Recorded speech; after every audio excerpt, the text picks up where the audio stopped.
بينما كانت هذه المرأة تقطع الطريق رفقة ابنتها، تأتي سيارة بسرعة فائقة وتصطدم بهما ليفارقان الحياة في عين المكان. شاب من طبقة غنية يتسابق مع صديقه في طريق عام يتسبب في كارثة.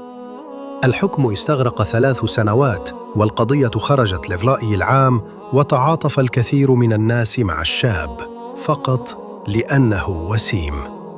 إنه شاب وسيم، لا يجب أن يدخل السجن. لقد تسبب في كارثة، لكنه طفل صغير وسوف تضيع حياته. وبعد 3 سنوات وصول موعد المحاكمة، طلب أبو البنت وزوج المرأة من القاضي أن يجعل الشاب عبرة. سيدي القاضي، أطلب تطبيق أقصى العقوبات، وأن لا تهتم لجماله ولا تسمع للناس التي تتعاطف. فأصدر القاضي 24 سنة سجناً للشاب. هذه قصة حقيقية في أمريكا وأثارت ضجة كبيرة.